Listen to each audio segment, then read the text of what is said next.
अस्सलामुअलैकुम स्टूडेंट। आज का जो हमारा टॉपिक है वो है माइटोकॉन्ड्रिया।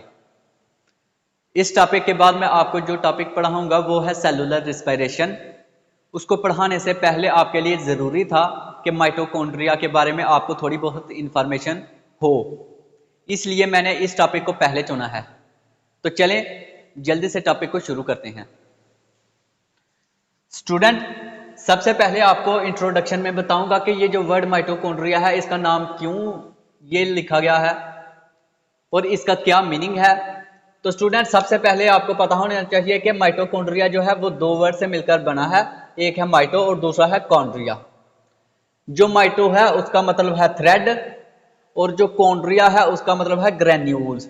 अब थ्रेड क्या होता है और ग्रेन्यूल्स क्या होता है? थ्रेड धागेनुमा स्ट्रक्चर को कहते हैं, ठीक है, और ग्रेन्यूल्स दानेनुमा गोल दायरे की तरह, दानों की तरह, ठीक है।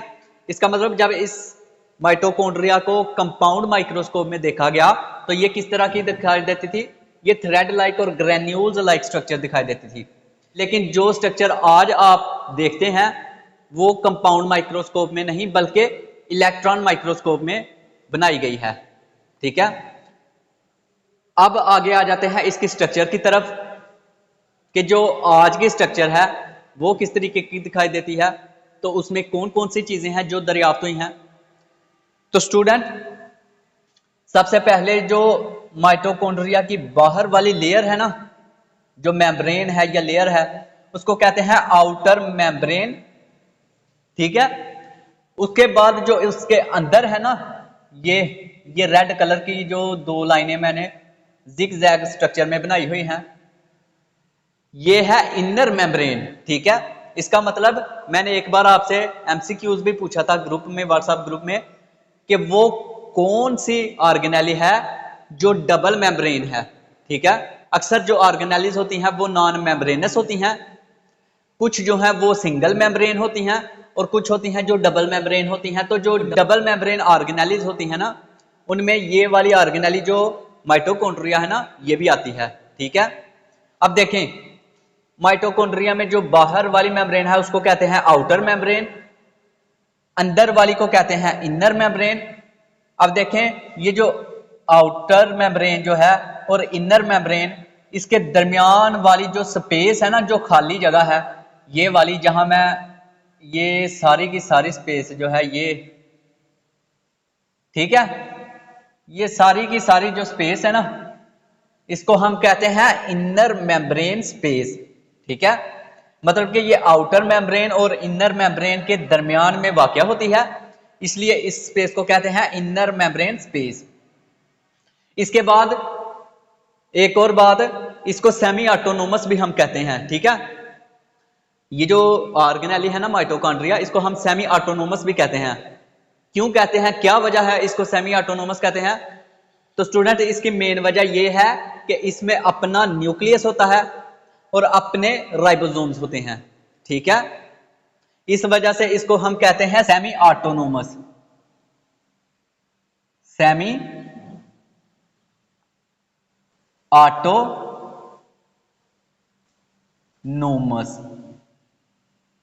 ठीक है, सेमी ऑटोनोमस, क्योंकि इसका अपना न्यूक्लियस है, अपने राइबोसोम्स है, ठीक है। और जाहिर बात है, अगर न्यूक्लियस है इसमें मौजूद तो ये डिवाइड भी करती होगी जिस तरह सेल डिवाइड करता है, ठीक है। और दूसरी बात क्या, इसका अगर अपना न्यूक्लियस है तो हो सकता है कि ऐसा हो कि इसको जो सेल का न्यूक्लियस है, मेन न्यूक्लियस, उसकी जरूरत ही ना पड़ती हो। जाहिर बात है, जिसमें पहले अपना ही न्यूक्लियस मौजूद है तो उसको क्यों जरूरत होगी दूसरे सेल के न्यूक्लियस की। इसलिए कहते हैं कि ये जो माइटोकॉन्ड्रिया है ना, ये डिवाइड भी करती है अपने आप को। जब सेल डिवाइड होता है तो ये माइटोकॉन्ड्रिया भी डिवाइड होती है, ठीक है। इसी वजह से इसको, इसमें जो डिवीजन होती है ना, उसको हम कहते हैं फिशन, ठीक है। आपने पहले भी कहीं पढ़ा होगा फिशन प्रोसेस, ये सेक्सुअल रिप्रोडक्शन जो है उसमें, ठीक है, उसमें फिशन प्रोसेस होता है डिवाइड करने का सेल्स का। तो माइटोकॉन्ड्रिया जो है ये फिशन प्रोसेस के जरिए अपने आप को डिवाइड करती है, ठीक हो गया। अब देखें, आपको पता चल गया आउटर मेम्ब्रेन का, इनर मेम्ब्रेन का और इनर मेम्ब्रेन स्पेस का। उसके बाद ये भी पता चल गया कि इसको सेमी ऑटोनोमस क्यों कहते हैं, ठीक है। अब देखें, ये जितनी भी है ना स्ट्रक्चर, इसकी अंदरूनी जितनी भी स्पेस है ना, ये इसको क्या कहते हैं? इसको कहते हैं मैट्रिक्स। ये सारा का सारा जो है ये है मैट्रिक्स। क्या है? मैट्रिक्स, या इसको हम कह सकते हैं माइटोकॉन्ड्रियल मैट्रिक्स। ठीक हो गया। अब देखें स्टूडेंट, ये जो माइटोकॉन्ड्रियल मैट्रिक्स है ना, इसके अंदर राइबोसोम्स भी होते हैं, कुछ ऑर्गेनिक इनऑर्गेनिक मॉलिक्यूल्स होंगे, ठीक है, और भी कुछ मॉलिक्यूल्स होंगे जो अपना फंक्शन परफॉर्म करेंगे। ठीक है। अब देखें, इस स्ट्रक्चर में आपको ये ग्रैन्यूल्स लाइक छोटे छोटे स्ट्रक्चर्स नजर आ रहे होंगे। ये ब्लैक मार्कर से जो मैंने बनाए हैं इनर मेम्ब्रेन के ऊपर, इनको क्या कहते हैं? इनको कहते हैं F1 पार्टिकल। ठीक है, इनको ये F1 पार्टिकल कहते हैं। अब इनका नाम F1 पार्टिकल क्यों है? तो इसके पीछे दो रीजन हैं। कुछ साइंटिस्ट कहते हैं कि F1 पार्टिकल को F1 पार्टिकल इसलिए कहते हैं क्योंकि ये एक शख्स था जिसका नाम था फर्नांडस, उसने इसको डिस्कवर किया था। ठीक है, कुछ का ये कहना है। और कुछ क्या कहते हैं? वो कहते हैं कि जब माइटोकॉन्ड्रिया के जितने भी कंपोनेंट्स हैं उनकी डिस्कवरी हो रही थी, जब वो डिस्कवर हो रहे थे तो सबसे पहले F1 पार्टिकल को डिस्कवर किया गया, इसलिए इसको कहते हैं F1 पार्टिकल। ठीक हो गया। अब इसके बाद मेम्ब्रेन्स होगी, मैट्रिक्स हो गई, F1 पार्टिकल हो गया। मैंने उधर ही आपको ये स्ट्रक्चर सारी की सारी समझा दी। इसके बाद फंक्शन क्या परफॉर्म करते हैं? तो स्टूडेंट, आपको पता है कि जो माइटोकॉन्ड्रिया है इसको power house of the cell भी कहते हैं। Power house of the cell, मिसाल के तौर पर हमारे घरों में बिजली आती है, इलेक्ट्रिसिटी आती है, तो उसको पावर कहां से मिलती है? अगर सिर्फ एक गांव की बात की जाए तो जाहिर बात है गांव में या शहरों में छोटे छोटे ट्रांसफार्मर लगे होते हैं, वहां से पावर मिल रही होती है जो कि तारों के जरिए हमारे घरों तक पहुंचती है। ठीक है। इसी तरह ये जो माइटोकॉन्ड्रिया है ना, ये power house of the cell है, क्योंकि सेल के अंदर जितनी भी ऑर्गेनेलिज दूसरी हैं या जितने भी कंपोनेंट्स हैं ना सेल के, सभी को जो एनर्जी प्रोवाइड करेगी वो ये माइटोकॉन्ड्रिया ही करेगी। ठीक है, समझ आ गई? इसका मतलब कि power house of the cell इसको क्यों कहा जाता है? क्योंकि ये एटीपी एनर्जी पैदा करती है, उसके बाद वो सारी की सारी जितने भी कंपोनेंट सेल के अंदर होते हैं उनको प्रोवाइड करती है, इसलिए इसको कहते हैं, क्या कहते हैं? Power house of the cell.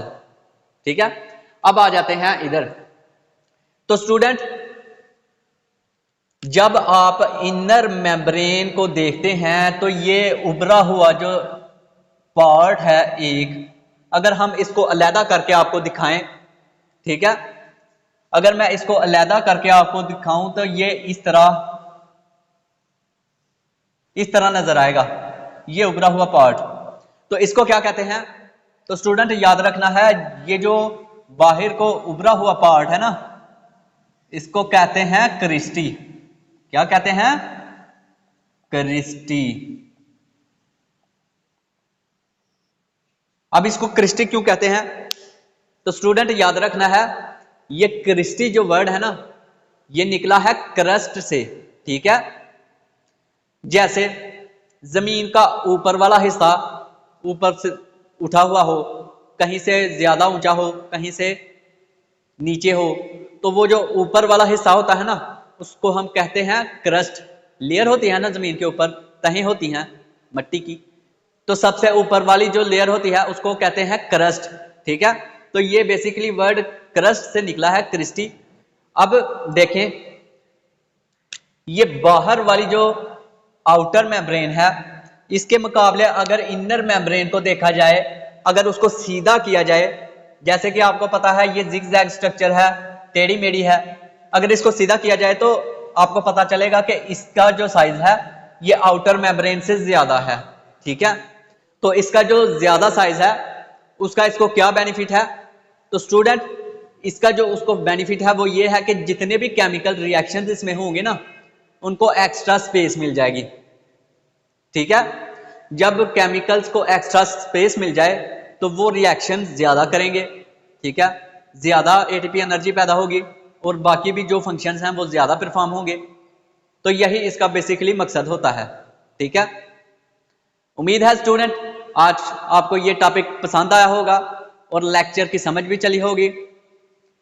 अगर आपको इस टॉपिक की समझ चल गई तो इस वीडियो को लाइक करें, दूसरों तक शेयर करें और मेरे चैनल को सब्सक्राइब करें ताकि आने वाली हर वीडियो की नोटिफिकेशन आप तक आसानी से पहुंच सके। तो आज के लिए बस इतना ही, मुझे दीजिए इजाजत। अल्लाह हाफिज।